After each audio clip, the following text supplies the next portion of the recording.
Alhamdulillahi nahmaduhu wa nasta'inuhu wa nastaghfiruhu wa na'udzu billahi min syururi anfusina wa min sayyiati a'malina. May yahdihillahu fala mudilla lahu wa may yudlilhu fala hadiya lahu. Asyhadu an la ilaha illallah wahdahu la syarika lahu. Lahul mulku wa lahul hamdu yuhyi wa yumitu wa huwa ala kulli syai'in qadir. Wa asyhadu anna Muhammadan abduhu wa rasuluh la nabiyya ba'dah. Allahumma fasholli wa sallim wa barik ala hadzal nabiyyil karim wa ala alihi wa ashabihi wa man tabi'ahum ila yaumiddin. Amma ba'du, fa ya ayyuhal hadirun usikum wa iyaya bittaqwallah faqad fazal muttaqun. Qala Allah ta'ala fil Qur'anil Karim, a'udzu billahi minasy syaithanir rajim. Bismillahirrahmanirrahim. Wasari'u ila maghfiratin mir rabbikum wa jannatin 'arduhas samawati wal ardh u'iddat lil muttaqin. Shadaqallahul azim. Aku berlindung kepada Allah dari godaan syaitan yang tertutup dengan nama Allah yang Maha Pengasih lagi Maha Penyayang. Dan bersegeralah kamu kepada ampunan dari Tuhanmu dan sorga yang luasnya seluas langit dan bumi, yang disediakan bagi orang-orang yang bertakwa. Maha benar Allah dengan segala firman-Nya.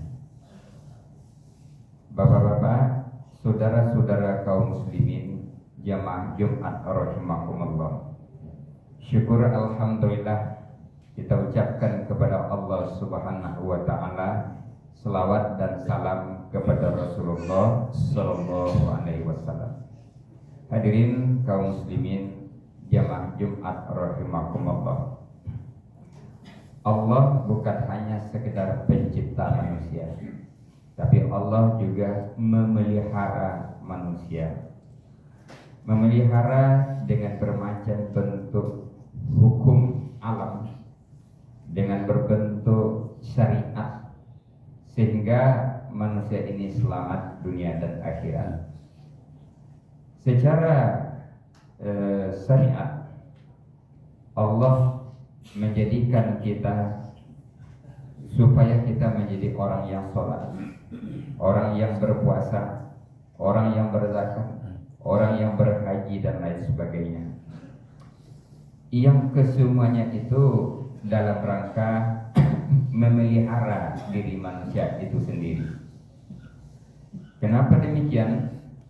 Karena ibadah yang dianjurkan kepada manusia adalah semacam servis. Kalau kita punya kendaraan, itu dalam jangka sekian lama harus diservis. Kalau kita gambarkan pabrik memproduk, taruhlah misalnya mobil, Honda dan sebagainya, lalu dikeluarkannya buku petunjuk. Nah, di buku petunjuk itu dijelaskan apa minyaknya, sekali berapa servisnya, dan apa yang harus diganti secepatnya, dijelaskan di situ. Nah, andaikan kita tidak menjalankan buku petunjuk itu, orang pabrik tidak marah kepada kita. Hanya saja kita yang menanggung kerusakan-kerusakan dari kendaraan yang kita miliki. Tapi jika kita patuhi petunjuk yang ada dalam buku itu, maka mobil itu akan awet, kendaraan itu akan awet dan tahan lama. Begitulah gambaran ibadah yang diberikan kepada kita. Mari kita lihat, hadirin kaum muslimin. Sekarang Allah menjadikan bulan Ramadan hadir ke hadapan kita, dan dia ada bersama kita. Lalu Ramadan itu adalah semacam bengkel yang menservis diri kita. Untuk itu ada target-target. Puasa itu bukan hanya kepada manusia, tapi juga kepada binatang. Puasa juga kepada orang-orang terdahulu. Kalau puasa kepada binatang, mari kita lihat di antaranya Ada yang puasa itu ular, ada yang puasa itu ayam, ada yang puasa itu ulat, dan banyak yang lain. Ada sekitar 20 macam jenis binatang yang melakukan puasa. Kalau ular puasa, ada target yang dicapainya. Apa targetnya? Ular untuk bertukar kulit lama dengan kulit baru, dia melakukan puasa. Setelah dia melakukan puasa, nanti kulit lama itu terkelupas, muncullah kulit baru. Inilah hasil daripada ular berpuasa. Ayam berpuasa juga begitu. Sekian lama, sekitar 21 hari dia puasa. Apa yang terjadi? Yang dengan puasa itu suhu badannya meningkat, dia mengerami telurnya sehingga telurnya itu menetas, keluarlah anak dari telur itu. Dan itu yang dicapai dengan puasa ayam. Kemudian ulat juga berpuasa. Apa yang tercapai? Kalau ulat berpuasa, kemudian dia menjadi kepompong, kemudian dia berubah menjadi kupu-kupu. Ulat berpuasa dari binatang yang manusia tidak begitu senang untuk memegangnya, tetapi ketika dia berpuasa menjadi makhluk yang indah, yang ramah, yang manusia senang melihatnya. Inilah hasil daripada ulat berpuasa. Ulat saja berpuasa, ada target yang dicapainya. Lalu kita puasa setiap tahun, sebulan lamanya kita puasa dalam setahun. Target apa yang ingin dicapai oleh manusia, yang diinginkan oleh Allah? Ada sekitar 17 macam target, yang dalam khotbah ini paling banyak 2 saja kita sampaikan. Target itu yang pertama tertera di dalam ayat itu, la'allakum tattaqun, mudah-mudahan kamu menjadi orang yang bertakwa. Manusia di dalam kualitas beragama ada 4 tingkat. Yang pertama berislam, yang kedua beriman, yang ketiga bertakwa, dan yang keempat berserah diri. 4 tingkat: berislam, beriman, bertakwa, dan berserah diri. Nah, melalui ibadah puasa itu Allah ingin menaikkan martabat kita.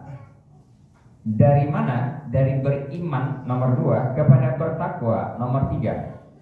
Karena bunyi ayatnya seperti itu. Ya ayyuhalladzina amanu, hai orang-orang yang beriman, yang dipanggil orang beriman. Kutiba alaikumusiyam, diwajibkan kepada kamu berpuasa. Kama kutiba alal ladzina min qablikum, sebagaimana telah diwajibkan atas orang-orang sebelum kamu. Ujungnya la'allakum tattaqun, mudah-mudahan kamu bertakwa. Jadi puasa tidak ditujukan kepada orang yang berislam. Puasa ditujukan kepada orang beriman. Hanya dengan input beriman, lalu diproses yang malam, pagi dan sore selama bulan Ramadan, nanti di ujungnya baru outputnya menjadi orang yang bertakwa. Kalau begitu, orang yang berislam belum tentu lagi beriman. Orang beriman belum tentu lagi dia bertakwa. Oleh karenanya Allah ingin menaikkan, hadirin kaum muslimin, sampai-sampai digambarkan oleh banyak ulama, kalau ingin melihat bedanya orang Islam dengan orang beriman, katanya, kalau ingin betapa banyaknya orang Islam, lihatlah ketika sholat hari raya, itu begitu banyak orang Islam. Tapi kalau ingin melihat orang yang beriman, lihatlah ketika sholat subuh. Hadirin kaum muslimin, orang Islam banyak, jumlahnya di Indonesia banyak, mayoritas, tetapi yang beriman itu yang perlu kita pertanyakan. Ternyata tidak sebanyak yang berislam itu. Nah, oleh karenanya yang dipanggil adalah orang beriman. Karena orang dengan inputnya beriman, maka nanti akan terlahirlah bertakwa. Hadirin kaum muslimin, dengan bertakwa itu, orang-orang yang sampai kepada tingkat kapan dia mau berinfak, baik di waktu lapang maupun di waktu sempit. di waktu lapangnya dengan banyaknya, di waktu sempitnya dengan sedikitnya. Hanya orang bertakwa yang mau berinfak, apakah dengan hartanya, dengan pikirannya, dengan kekuasaannya, dengan apa yang dititipkan oleh Allah, dia berinfak untuk kebaikan sebanyak-banyaknya orang, baik di waktu lapang maupun di waktu sempit. Yang kedua, wal kazimina ghaiz, yaitunya orang yang mengendalikan marah. Banyak yang membuat kita marah, banyak yang membuat kita kesal, tapi dia bisa memanagenya sehingga marahnya itu tidak naik, marahnya itu terkendali sehingga tidak membahayakan kepada kata-katanya, kepada ekspresi wajahnya dan lain sebagainya. Kemudian apa lagi? Wal afiya anin nas, dan memaafkan, mudah dia memaafkan. Dia memaafkan dan dia tidak akan dendam. Oleh karenanya, kalau kita berbuat baik kepada orang yang baik, itu agaknya lumrah. Tetapi berbuat baik kepada orang yang tidak berbuat baik kepada kita, nah itu yang luar biasa. Kalau memberi orang yang biasa memberi kepada kita, itu agaknya biasa. Tetapi memberi orang yang tidak pernah memberi kepada kita, itu yang luar biasa. Dan itu hanya bisa dilakukan oleh orang-orang yang bertakwa. Coba kalau tidak bertakwa, kita berilah si anu itu, dia kesulitan, masa kita beri? Waktu dia berada, kapan? Dia tidak pernah memberi kita. Ketika dia punya harta, dia tidak pernah memberi kita. Ketika dia berkuasa, dia tidak pernah menolong kita. Kita terjebak di situ. Orang yang bertakwa bukan hanya berbuat baik kepada orang yang baik kepadanya, dan dia berbuat baik kepada orang yang tidak baik kepadanya. Hadirin kaum muslimin, sampai Allah katakan Allah mencintai orang yang berbuat baik. Kemudian sifat berikutnya dari orang bertakwa adalah walladzina idza fa'alu fahisyah au azlamu anfusahum, yaitunya orang-orang yang apabila berbuat yang keji, yang fahsyah dan menganiaya dirinya, zakarullah, dia cepat ingat kepada Allah, fastaghfaru, maka dia minta ampun kepada Allah atas dosa-dosanya. Hadirin kaum muslimin, artinya orang yang bertakwa itu bukan orang yang tidak pernah lagi berbuat dosa. Pernah, tapi apa bedanya? Bedanya adalah kalau orang yang tidak bertakwa berada di lingkaran dosa itu, misalnya bergunjing, dia akan merasa enak dalam bergunjing itu. Tapi kalau orang yang bertakwa berada dalam majelis bergunjing itu, dia cepat terkejut, cepat sadar seperti kena listrik. Dia baca istighfar, dia minta ampun kepada Allah, dan dia putuskan perbuatan itu. Jadi antara orang bertakwa dan tidak bertakwa itu, dia cepat sadarnya. Kalau tidak bertakwa, dia menikmati dosa itu, dia nikmati kejahatan-kejahatan itu, dan dia tidak bisa lagi ditegur, dan dia tidak bisa lagi dinasihati. Tapi orang yang bertakwa pernah juga terjerumus kepada kemaksiatan itu, tapi begitu terjerumus dia langsung tersadar seperti orang tersengat listrik. Itu bedanya antara orang takwa dengan yang tidak bertakwa. Orang yang tidak bertakwa justru menikmati dosa itu. Kalau berjudi, dia nikmati berjudi itu. Kalau korupsi, dia nikmati korupsi itu. Tapi kalau orang bertakwa, dia cepat tersadarnya lalu istighfar kepada Allah Subhanahu wa ta'ala. Nah, ibadah puasa itu menaikkan orang yang beriman menjadi orang yang bertakwa. Itu satu. Dan banyak tanda-tanda lain dari orang-orang yang bertakwa yang ternyata janji-janji Allah itu ditujukan kepada orang-orang yang bertakwa, bukan kepada orang-orang yang berislam. Kebahagiaan dunia, kebahagiaan akhirat itu ditujukan kepada orang-orang yang bertakwa. Hadirin kaum muslimin.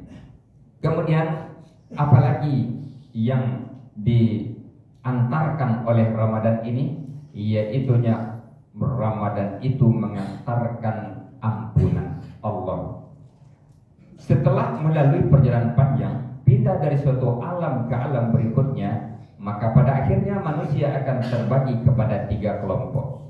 Yang pertama, ada manusia masuk surga tapi tidak singgah di neraka. Yang kedua, ada manusia masuk surga tapi singgah dulu di neraka. Yang ketiga, ada manusia masuk neraka, disitulah selama-lamanya. Kalau yang pertama, masuk surga tidak singgah di neraka, syaratnya dua, yaitunya iman dan amal soleh. Untuk masuk neraka, syaratnya minimalnya satu, yaitunya dosa. Ya, di Al-Baqarah 82 dan 81 dan 82. Hadirin kaum muslimin, kalau kita ada iman, ada amal soleh, berarti sudah ada tiket ke surga di tangan. Tiket ke surga sudah di tangan. Kalau kita ada iman, ada amal soleh, berarti sudah ada tiket di tangan untuk masuk surga. Kalau ada dosa, maka juga sudah ada tiket di tangan untuk masuk neraka. Nah, kalau kita ada iman, ada amal soleh, berarti sudah ada tiket ke surga. Nah, dosa ada apa tidak? Kalau ada dosa, berarti ada pula tiket ke neraka. Kita inginnya masuk surga tapi tidak singgah di neraka, maka perlu kerja satu lagi, yaitunya batalkan tiket ke neraka. Bagaimana membatalkannya? Itu perlu ampunan Allah. Walaupun dosa kita sebanyak pasir yang terdampar di pantai, walaupun dosa kita sebanyak bintang yang bertabur di cakrawala, tapi kalau sudah dapat ampunan dari Allah Subhanahu wa Ta'ala, kita tidak perlu lagi singgah di neraka, langsung saja ke surga. Ramadan mau mengantarkan pembatalan tiket ke neraka itu yang bernama ampunan. Hadirin kaum muslimin, Ramadan adalah tamu, kita adalah tuan rumah. Ramadan diutus oleh Allah untuk bertamu kepada kita. Seolah-olah Allah berkata, Ramadan, tolong kunjungi umat Islam di muka bumi, menetap bersama umat Islam sebulan penuh. Tolong bawa oleh-oleh daripadaku sebanyak 17 macam. Satu di antaranya adalah ampunan itu.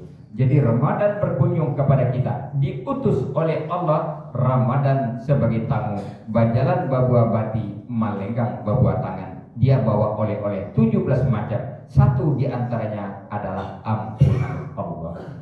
Jadi sebelum Ramadan datang, kita sudah didata berapa banyak umat Islam di suatu negeri. Sudah didata, masuk ke dalam database, dan sudah dianggarkan ampunan itu untuk setiap diri kita. Sudah ada anggarannya setiap tahun di bulan Ramadan. Tapi bukan berarti di bulan lain, di hari lain tidak ada ampunan. Ampunan Allah ada kapan dan di mana saja. Tapi di bulan Ramadan diberikan secara besar-besaran. Setelah menetap Ramadan sebulan penuh bersama umat Islam, lalu ternyata ampunan itu tidak banyak habis, banyak tersisa. Lalu Ramadan nanti kembali menghadap kepada Allah, memberikan laporan, ya Allah, saya sudah menetap di tengah umat Islam sebulan penuh, sudah disampaikan ampunan darimu oleh-oleh, tetapi banyak yang tidak berselera dengan ampunan itu ya Allah. Ini sisanya banyak. Bisa terbukti dari berbagai hal. Kalau dari hadis, kam min su'imin, berapa banyak orang yang puasa, laisa lahu, dia tidak memperoleh apa-apa dari puasanya, ilal ju'a wal atas, kecuali sekedar lapar dan haus saja. Dia tidak memperoleh takwa itu, dia tidak memperoleh ampunan itu, dia tidak memperoleh fitrah, dan dia tidak memperoleh yang lain-lainnya.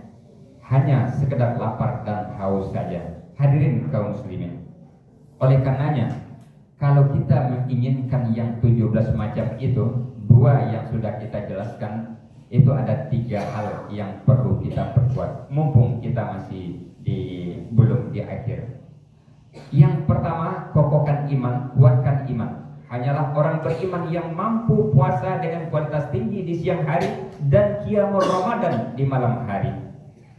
Kalau tidak dengan iman yang kokoh, di malam hari berguguran. Ada yang sanggup hanya sampai malam ketiga, ada yang sanggup hanya sampai malam kelima, ada yang sanggup sampai malam 10, ada yang berguguran di setiap malam. Kenapa? Iman tidak mencukupi untuk Ramadan itu.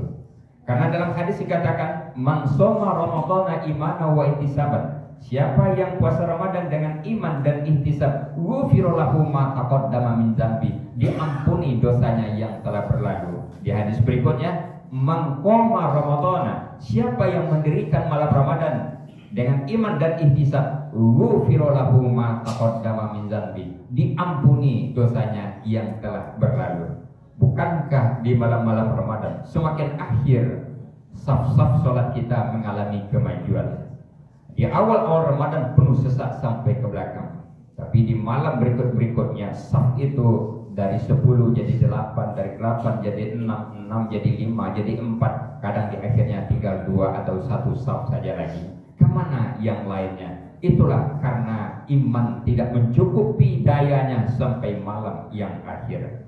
Hadirin kaum muslimin, untuk itu percaslah kembali iman kita itu. Kuatkan kembali iman kita itu. Kalau sudah lobek, kalau sudah lemah, itu dicas kembali supaya bertahan nanti sampai akhir. Apatah lagi di malam-malam akhir, di 10 malam yang terakhir Allah sediakan malam Lailatul Qadar. Perlu iman yang kokoh. Hadirin kaum muslimin, semoga kita mendapatkan apa yang ditarget oleh Allah untuk diri kita. Sebagaimana binatang tadi dia puasa mendapatkan target-target itu. Nah, kenapa kita tidak mendapatkannya? Ini perlu menjadi renungan bagi kita. Fattabiru ya ulil absar la'allakum turhamun. Abu bil huda wa dinil haqq liyuzhirahu ala dini kullihi wa kafa billahi syahida. Asyhadu an la ilaha illallah wahdahu la syarikalah wa asyhadu anna Muhammadan abduhu wa rasuluhu la nabiyya ba'dah. Allahumma fasholli wa sallim wa barik ala hadzal nabiyil karim wa ala alihi wa sahbihi wa man tabi'ahum ila yaumiddin. Amma ba'du, fa ya ayyuhal hadirun ittaqullaha haqqa tuqatih wa la tamutunna illa wa antum muslimun. Qala Allahu ta'ala fil Qur'anil Karim, a'udzu billahi minasyaitonir rajim. Qul huwallahu ahad, Allahus samad, lam yalid wa lam yulad wa lam yakul lahu kufuwan ahad. Innallaha wa malaikatahu yusholluna 'alan nabi. Ya ayyuhallazina amanu shallu 'alaihi wa sallimu taslima. Allahumma shalli 'ala Muhammad wa 'ala ali Muhammad kama shallaita 'ala Ibrahim wa 'ala ali Ibrahim wa barik 'ala Muhammad wa 'ala ali Muhammad kama barakta 'ala Ibrahim wa 'ala ali Ibrahim fil alamin innaka Hamidum Majid. Allahumma fir lil mu'minina wal mu'minat wal muslimina wal muslimat al ahya'i minhum wal amwat fil barri wal bahri amin amin ya rabbal alamin. Doa ya Allah, ya Ghafur, ya Ghafur, wahai Zat yang Maha Pengampun, ampunilah dosa-dosa kami, ampunilah kesalahan-kesalahan kami. Ya Allah, ampunilah dosa-dosa orang tua kami yang telah meninggal, lapangkan kuburnya, ringankan hisabnya, jangan biarkan dia teraniaya dalam kubur, tampakkanlah ia pada tempat yang mulia di sisimu ya Allah. Orang tua kami yang masih hidup, sehatkanlah dia jasmani dan rohani, limpahkanlah rahmat dan kasih sayangmu kepadanya, dan tolong takdirkan akhir hayatnya husnul khotimah ya Allah, husnul khotimah ya Allah. Ya Allah, jadikan nilai hidup kami hari ini lebih baik dari hari kemarin, dan hari esok jauh lebih baik dari hari sekarang. Wahai ya Allah, ya Tuhan kami, demikian besar kasih sayangmu kepada kami.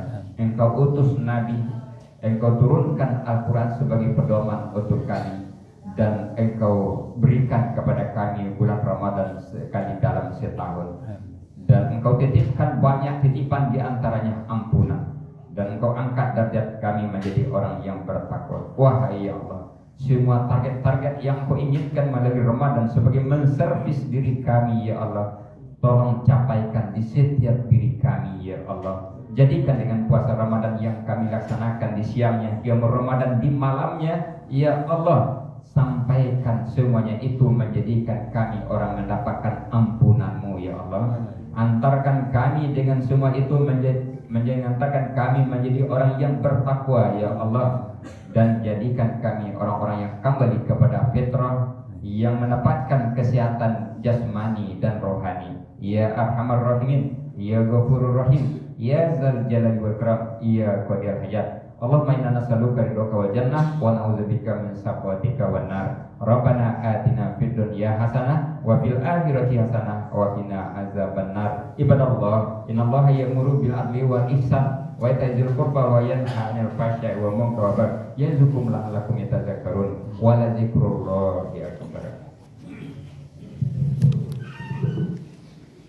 Allah